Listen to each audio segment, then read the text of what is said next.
In October 2016, Bethesda came out with their new anti-consumer review policy saying that they would withhold media review copies of their new titles till a day before a game's release, so that, quote, everyone, including those in the media, could experience our games at the same time. Meaning, once all those suckers who paid for the games can't really cancel their pre-orders anymore. But to say anything more would be beating a dead horse, and I already euthanized that equestrian in the... Equestrian, how do you pronounce that? Equestrian. Yeah, okay. And I already euthanized that equestrian in the last video. No, but this event made an already coming video more interesting. And this also has brought up some interesting ideas in my mind. I've been wondering, well, where is games criticism or even journalism in today's culture?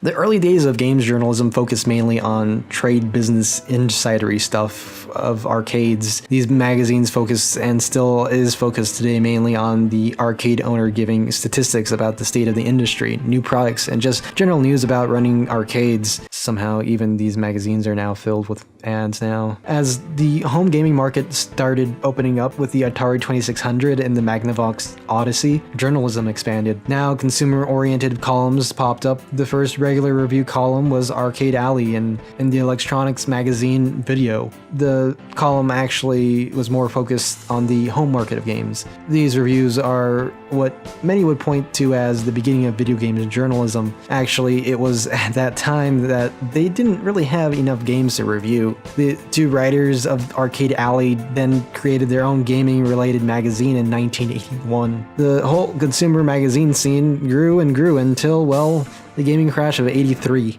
People didn't really want to read magazines about video games anymore because, well, video games were bad. The market was flooded with shoddy games. The once promising industry of video games no longer really seemed like a good way to market products, so advertisers pulled out, leaving magazines in the dust. But Japan was really unaffected by this. Well, not really. To get the industry back to how it was, it would take a lot of cash.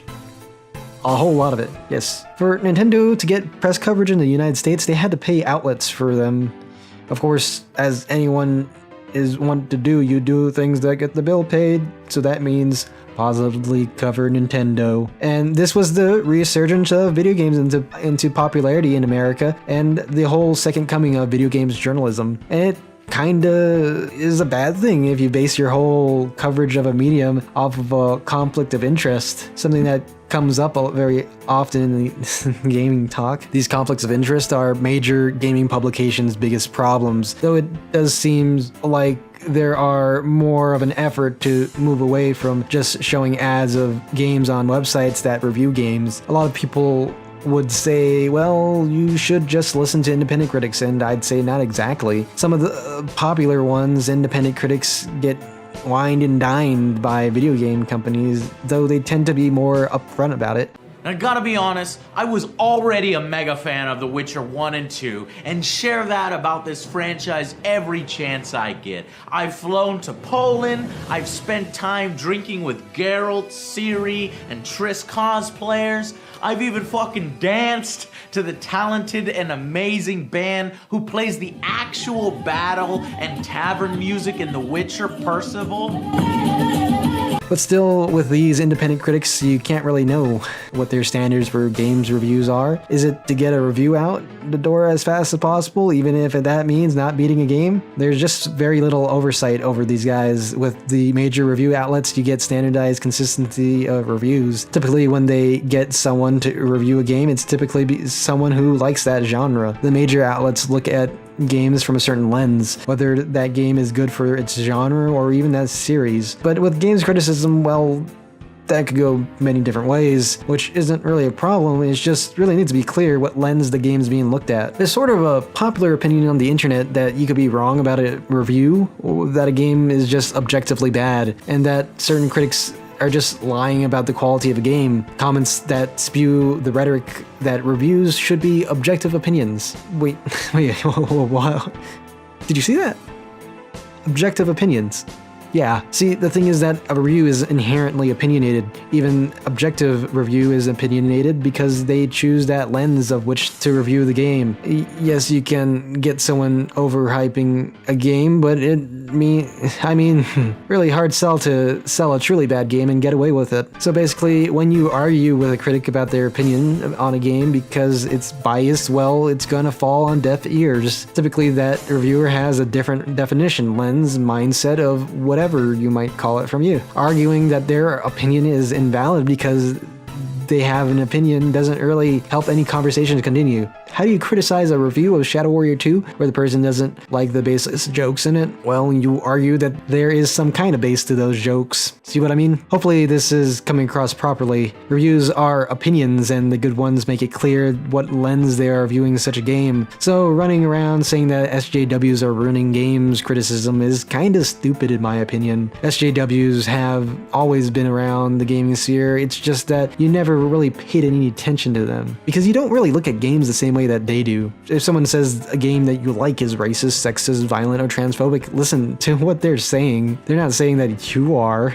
They're saying the game is. It's okay that you like a certain game, but to not listen to other people because of their other opinions is kind of hypocritical, okay? But I argue that there's a bigger need for games critics to look at games with different lenses than films. I mean, not to put down films criticism, but there is a hell of a lot of it, and then a lot of good ones. Well, why do I focus on games specifically? Well, there's a lot of games out there, and games take a long time to review. The amount of high-quality film analysis out there is really awe-inspiring. It makes one wonder why there isn't really a definitive Roger Ebert for video games. Many people tout Yahtzee's zero punctuation to be the Roger Ebert of video games, but Roger Ebert was much more scholarly in his reviews. Yahtzee's reviews are, when you boil it down, the same as any objective review, while Roger Ebert reviews tend to be actually insightful into film theory and more scholarly areas of film. Not to say that Yahtzee and many of the people who take inspiration from him are bad, just that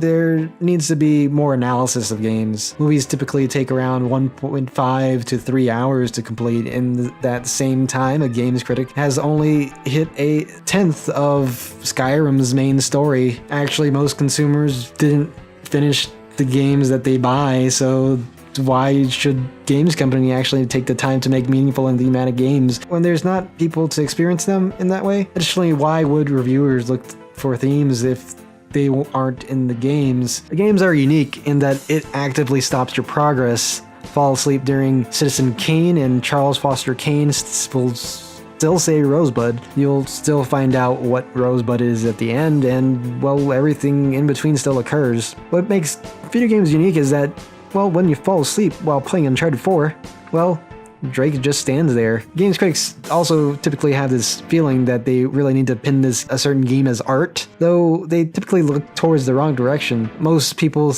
like BioShock Infinite, but I mean, what really ruined that game for me was that all the people who were touting that game as art, that it's a shame that Roger Ebert died because, well, this game is really amazing, when it's not, just completely not.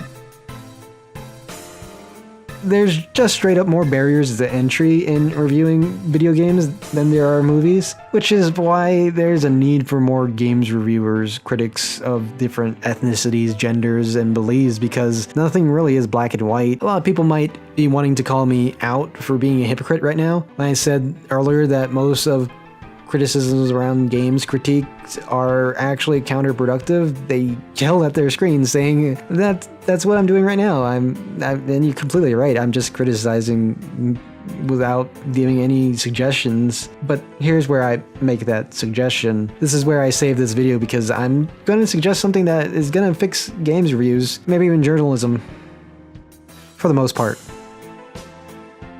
Make a games critic association. See the film critics associations, yes, plural, because they're split up into different cities. They typically certify critics guaranteeing some sort of quality. Additionally, just like film critics associations, they distribute the media. Film critics that are part of these associations get tickets to press screenings from the associations, not the film company themselves. So by that same token, games companies would send their copies of their games to the associations, and said associations will distribute the games. Therefore, you don't get blacklist situations, and conflicts of interests would be mitigated but not completely gone, though a punishment would for not following the critics' codes of ethics would be expulsion from the organization. It's not a perfect system, as questions of who would be in charge of such an organization, who is considered a critic, and who gets copies of the games would be in question. But this is a huge step into standardizing games reviews, and at this point, some step is better than no steps. A lot of people would see me as saying, well, that you can't really trust any review, when that I have some kind of paranoia about games reviews.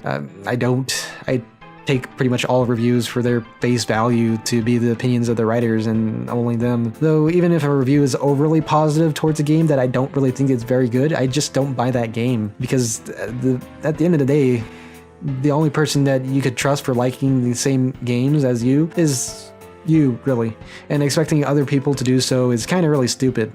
Many people say, oh, follow critics that have the same beliefs as you, but that's kind of counterintuitive. I mean, talk about what kind of an echo chamber circle jerk that would be. Instead, what I recommend for people to do is watch a broad variety of video games critiques. And when you find some that are really good, meaningful, and add something new to the conversation, then share it with as many people as you can. Reward good critiques with more exposure, and that industry will grow. Because wouldn't it be scary if all we did was staying in our own bubbles, wishing the games industry was more like us?